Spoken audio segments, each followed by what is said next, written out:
BJP सरकार की bulldozer नीति पर सुप्रीम कोर्ट ने एक तरह से ब्रेक लगा दिया है। कोर्ट ने आरोपियों के घर पर तो बुलडोजर की कार्रवाई पर सवाल खड़े किए ही साथ ही दोषियों के परिवार के लिए भी इस कार्रवाई को गलत बताया।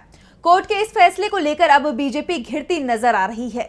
कांग्रेस सांसद राहुल गांधी ने भी कोर्ट के इस फैसले का स्वागत करते हुए बीजेपी पर करारा हमला बोला है। तो क्या कुछ कहा राहुल गांधी ने, जानने के लिए देखिए एक खास रिपोर्ट। सुप्रीम कोर्ट ने बीजेपी सरकार की बुलडोजर नीति को लेकर कड़ी फटकार लगाई है और इस पर उचित गाइडलाइन जारी करने की बात कही है। तो विपक्ष ने भी इस मुद्दे पर बीजेपी को घेर लिया है।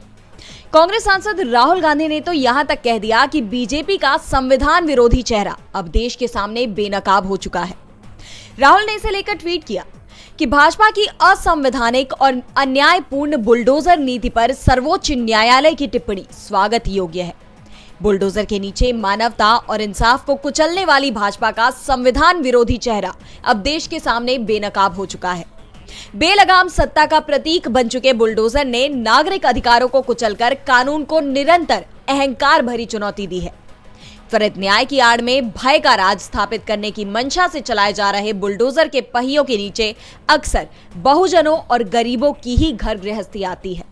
राहुल ने बीजेपी पर आरोप लगाया कि इस बुलडोजर नीति की चपेट में अक्सर समाज के पिछड़े वर्ग के लोग जो आर्थिक रूप से कमजोर हैं वही आते हैं। उन्होंने कोर्ट के फैसले को लेकर कहा कि हम अपेक्षा करते हैं कि सुप्रीम कोर्ट इस अति संवेदनशील विषय पर स्पष्ट दिशा निर्देश जारी कर भाजपा सरकारों के इस लोकतंत्र विरोधी अभियान से नागरिकों की रक्षा करेगा। राहुल गांधी ने साफ कर दिया कि देश बाबा साहब के संविधान से चलेगा, सत्ता की चाबुक से नहीं।